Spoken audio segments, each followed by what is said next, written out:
मैं आदर सहित अपने मुख्य अतिथि महोदय प्रोफेसर गिरीश्वर मिश्र जी को उनके व्याख्यान के लिए आमंत्रित करता हूँ। प्रकृति के अंचल में स्थापित रुड़की के प्रौद्योगिकी संस्थान के उपनिदेशक आदरणीय प्रकृति कुमार घोष जी, राजभाषा प्रकोष्ठ के निदेशक प्रोफेसर नागेंद्र जी, पराग चतुर्वेदी जी और यहाँ सभागार में उपस्थित इस संस्थान के प्राध्यापक, कर्मी तथा छात्रगण, यह हमारे लिए एक बहुत ही महत्वपूर्ण अवसर है जब हम हिंदी को लेकर के बड़ी सजगता के साथ, बड़ी सतर्कता के साथ एक एक कदम बढ़ा रहे हैं और इस तकनीकी वातावरण में, जिसे कि प्रायः माना जाता है कि अंग्रेजी से ही काम चलता है, वहाँ एक उदाहरण प्रस्तुत कर रहे हैं कि हम कुछ ऐसा भी कर सकते हैं। यहाँ का ज्ञान और यहाँ का जो सामान्य व्यवहार है वहाँ पर हिंदी भी उपस्थित है, अच्छी तरह उपस्थित है। मैं इस पहल के लिए इस संस्थान को हार्दिक बधाई देता हूँ। विशेष रूप से उन व्यक्तियों को जिन्होंने बहुत प्रसन्नतापूर्वक विभिन्न प्रतियोगिताओं में भाग लिया और हिंदी की अपनी क्षमता का प्रदर्शन किया, भाषण में, लेखन में, कार्य में। ये बधाई की बात है। जैसा कि आप सबको मालूम है, हिंदी भारत की राजभाषा है और इसे राजभाषा का दर्जा भारत के संविधान निर्माताओं ने काफी लंबी चर्चा के बाद, बड़े विवेचन के बाद किया था। वैसे हिंदी को राष्ट्रभाषा का दर्जा बहुत पहले दिया गया था, जनता के द्वारा, समाज के द्वारा। हमारे देश के महान नेता महात्मा गांधी जब दक्षिण अफ्रीका से वापस लौटे, उसकी भी शताब्दी मनाई जा रही है। 1914 में वो लौटे थे। उसके बाद उन्होंने भारत को समझने के लिए भारत के भिन्न भिन्न क्षेत्रों में यात्रा की, लोगों से बातचीत की और यह जानने की कोशिश की कि यहाँ की दशा क्या है, लोग कैसा सोच रहे हैं, क्या कर रहे हैं।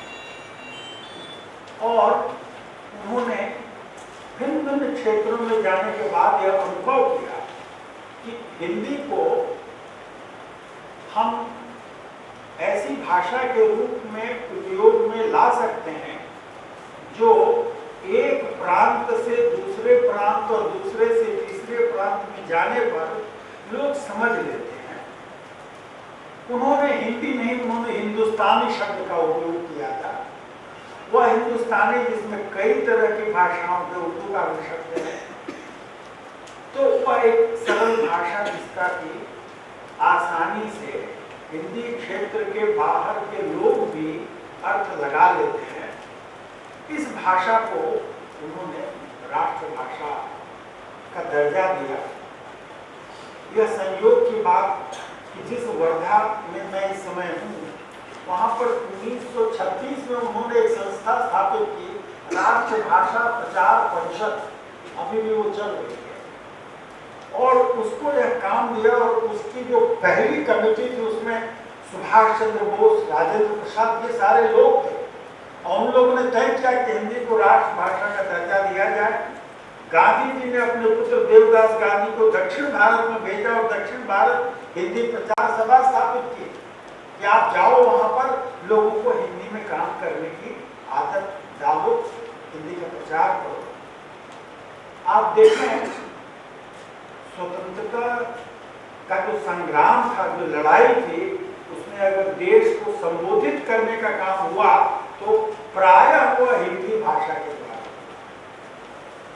किसी भी प्रांत का कोई नेता हो, वो बात जब जनता से करता है तो हिंदी में करता है, वो सोच करके लोग समझेंगे।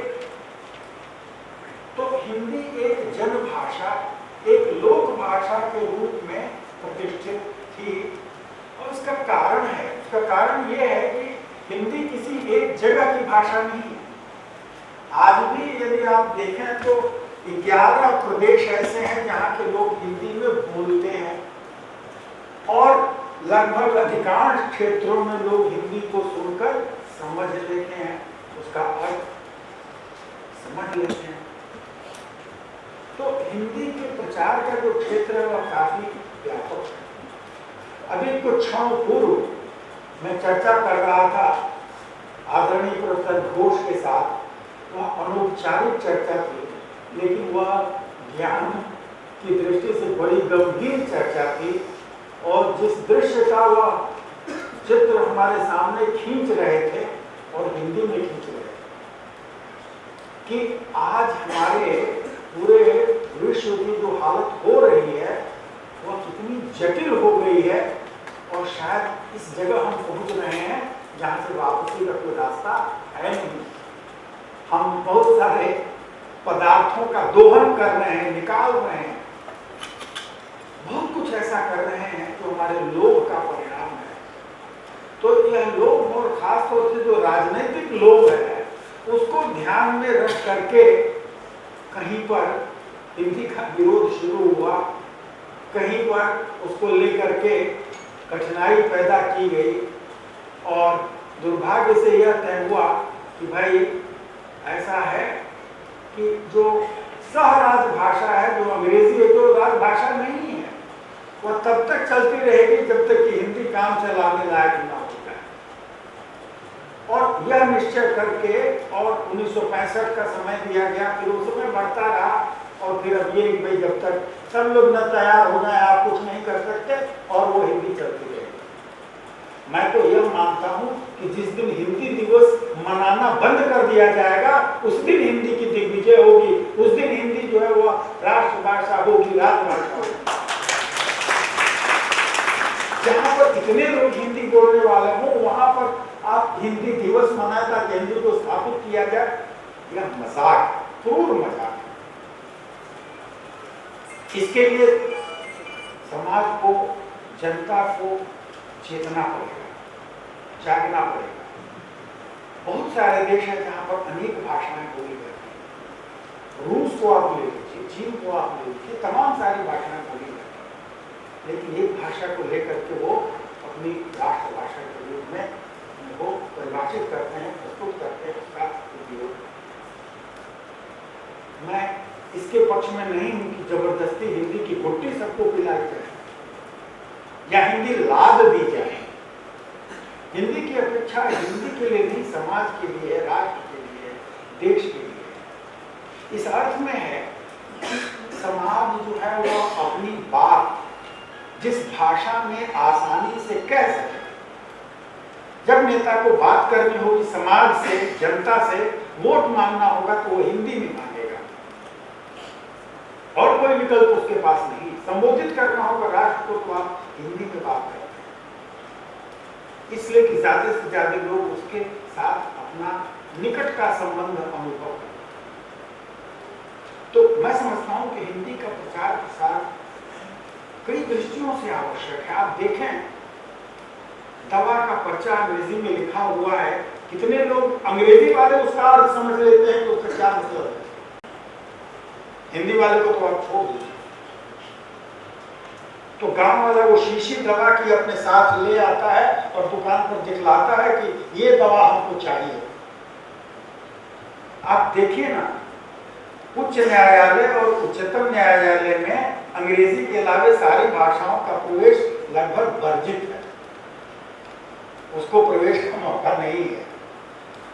आपको अगर अपनी बात कहनी है तो लाख रुपया रोज या 2 लाख या पता नहीं कितना लेने वाले वकील को लीजिए और तब सुप्रीम कोर्ट में आपकी बात वो करेगा, और क्या कर रहा है आपको नहीं मालूम। न्याय की प्रक्रिया में जो आदमी न्याय पाना चाहता है वो अपनी बात कह नहीं सकता है, उसके लिए आपको एक और आदमी चाहिए जो उसको प्रस्तुत करे। मैं समझता हूँ कि यह एक शासन करने वाले और जो शासित हैं, जिनके ऊपर शासन किया जा रहा है, उनके बीच दूरी बनी रहे, उसका यह षड्यंत्र है, ताकि हम राज्य कर सकें। हमारी बात को नहीं समझेगा तो किसी और को ले आएगा। तमाम सारा इस प्रकार का आप जगह जगह पर देखें, छोटे छोटे न्यायालयों में आप देखें, वहां पर आप पाएंगे कि कितना भ्रम बना रहता है कि वास्तविकता क्या है इसका पता नहीं। मानव अधिकार का यह हनन है यदि आपको अपनी भाषा में अपनी बात कहने का अवसर नहीं प्राप्त होता है। यह अभिव्यक्ति की स्वतंत्रता नहीं है। अगर आप अपनी भाषा के द्वारा अपनी बात को व्यक्त नहीं कर पाते हैं, समझा नहीं पाते हैं, यह अवसर उपलब्ध नहीं है, तो यह मैं नहीं समझता कि प्रजातंत्र का लक्षण है। हम लोग निरंतर इस प्रकार की परिस्थितियों में काम कर रहे हैं जहाँ पर बहुत सारे लोग इस तरह की अभिव्यक्ति से वंचित, इस तरह का संचार का, कम्युनिकेशन करने का माध्यम उनके पास नहीं। उनकी बात न कोई सुनेगा, न दूसरे की बात वो समझेंगे, और ऐसे ही गाड़ी आगे चलती है। तो आम जनता के बीच भी एक प्रकार की जो कठिनाई पैदा होती है, इसके कारण जो भ्रम पैदा होता है, उसे दूर करने के लिए भी आवश्यक है कि उसको उसकी भाषा का लाभ मिलना है। तो जो भाषा राजभाषा नहीं है वही वस्तुतः राजभाषा बनी हुई है, और जो राजभाषा है वो अपदस्थ है। उसको आपने किनारे रख छोड़ा है कि जब तुम तैयार हो जाओगी तब तुम आना, तब तक तुम्हारा वनवास बना रहेगा। ये कोई बहुत अच्छी बात नहीं है। तो किसी भाषा को अगर उसकी आवाज उससे आप छीन लीजिए तो गूंगा होगा ना। जिस समाज से अगर आप उसकी बोलने की शक्ति को आप ले लीजिए तो वो गूंगा होगा।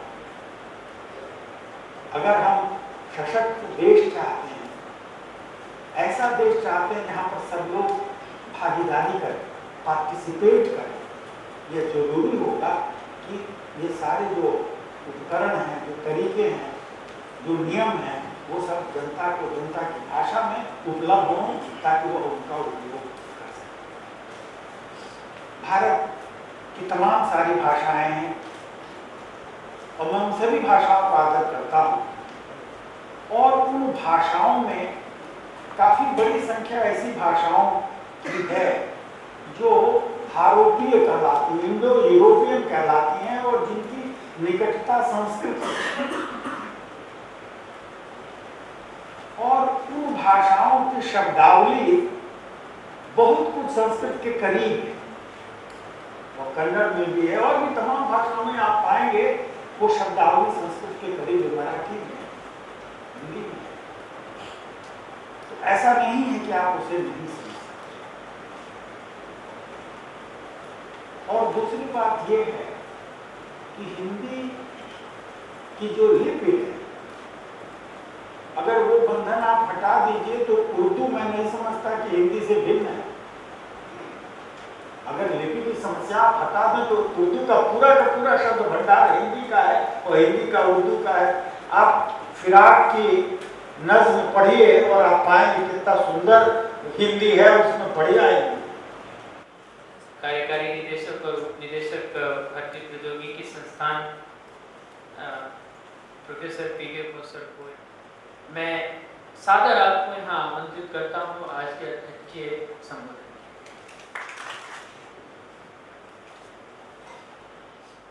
हमारे मुख्य माननीय प्रोफेसर गिरीश्वर मिश्र जी, प्रोफेसर नागेंद्र जी तथा यहाँ उपस्थित सभी महिलाएं एवं सज्जनों, सबके लिए शुभ संध्या। आज हम लोग एकत्रित हुए हैं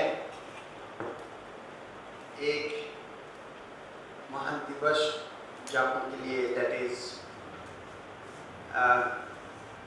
हिंदी दिवस। जैसे मिश्र जी ने कहा कि हम लोगों को हिंदी दिवस पालन करना पड़ रहा है, यही हम लोगों के लिए बड़ी डिस्ग्रेसफुल है। लेकिन it may not be totally like that। ये बात सही है।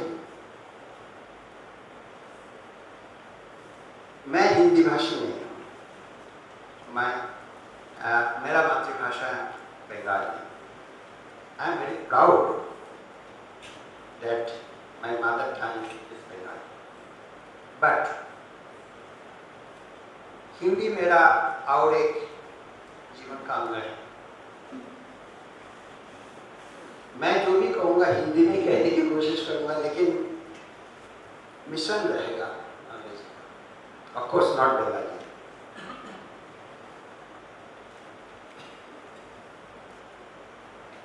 एक चीज मैंने महसूस की है,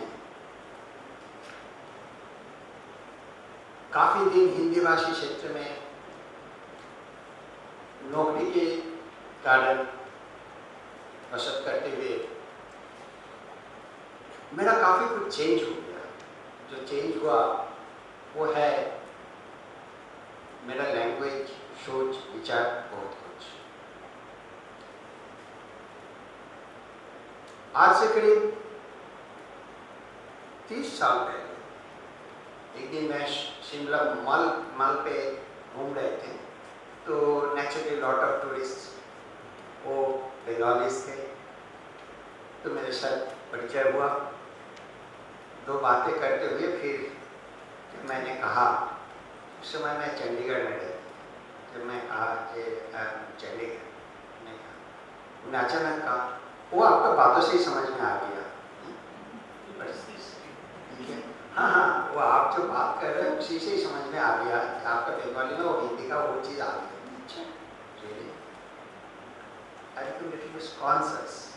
क्या हुआ? लेकिन बाद में देखा धीरे धीरे आज मैं ये अच्छी तरह फील करता हूँ कि हाँ, वो चेंज काफी आया। क्या चेंज आया?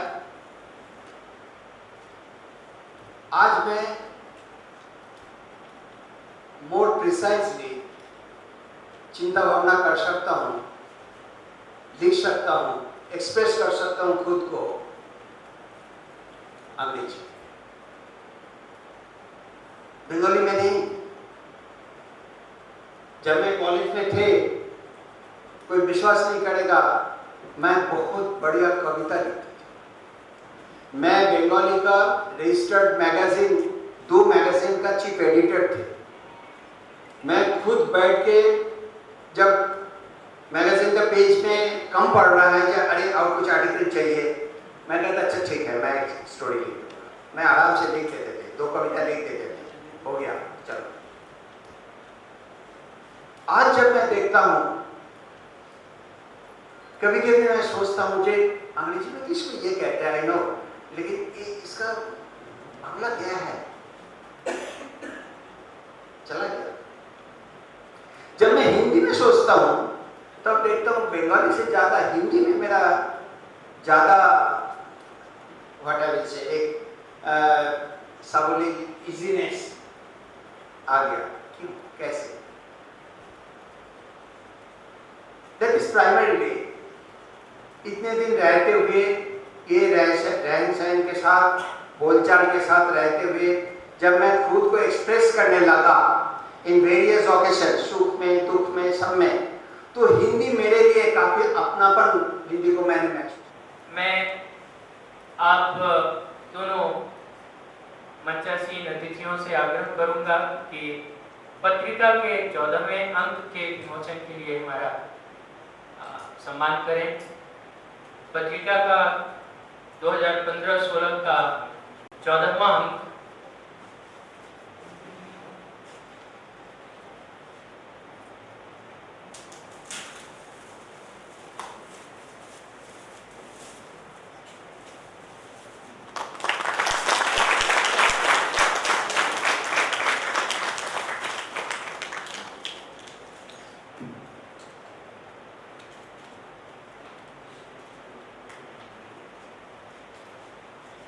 धन्यवाद महोदय।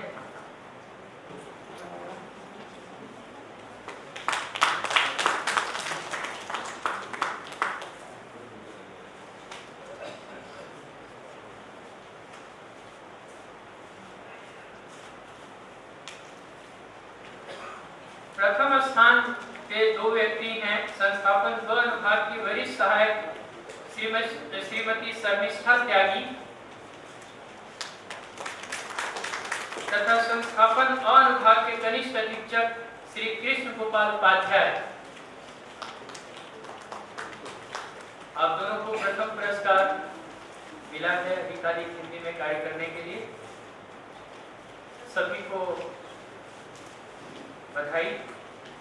इसके बाद में हिंदी निबंध लेखन प्रतियोगिता के सफल प्रतिभागियों को यहाँ पर बुलाना चाहूंगा। इस प्रतियोगिता में तृतीय स्थान वैकल्पिक जल ऊर्जा केंद्र के कनिष्ठ अधीक्षक श्री प्रवेश कुमार शर्मा जी को मिला है। श्री प्रवेश कुमार शर्मा निबंध लेखन प्रतियोगिता। द्वितीय स्थान पर धातु कर्म एवं पदार्थ इंजीनियरिंग विभाग के अधीक्षक श्री रामवीर सिंह जी हैं। और प्रथम स्थान पर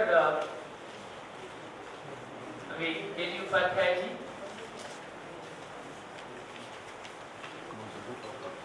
निबंध लेखन प्रतियोगिता में तृतीय स्थान प्राप्त राम प्रवेश शर्मा जी। द्वितीय स्थान पर श्री रामवीर सिंह जी और प्रथम स्थान पर है इनसे निगम अतिथि गृह के श्री अरविंद गौतम।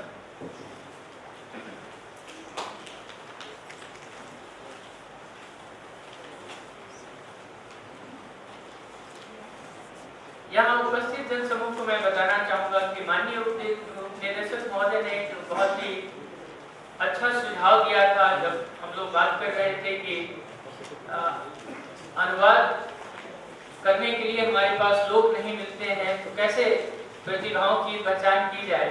तकनीकी अनुवाद बहुत ही कठिन कार्य है और महोदय का सुझाव था कि क्यों नहीं हम एक ऐसी अनुवाद प्रतियोगिता का आयोजन करें जिससे ऐसी जो हमारे पास प्रतिभाएं हैं, ऐसे जो सक्षम लोग हैं वो सामने आए और उनकी एक सूची हम बनाएं और उनसे इस अनुवाद कार्य में हम सहयोग लें। तो हमने अंग्रेजी से हिंदी तकनीकी अनुवाद की एक प्रतियोगिता करवाई थी और अब मैं उसमें सफल जो लोग हैं उन्हें यहाँ पर बुलाना चाहूँगा। उसमें तृतीय स्थान प्राप्त किया था संस्थान के छात्र श्री नवीन अग्रवाल ने। हमारे संस्थान के लिए दूसरे छात्र अवध कुमार शर्मा इसमें द्वितीय स्थान पर रहे। अवध कुमार शर्मा द्वितीय स्थान।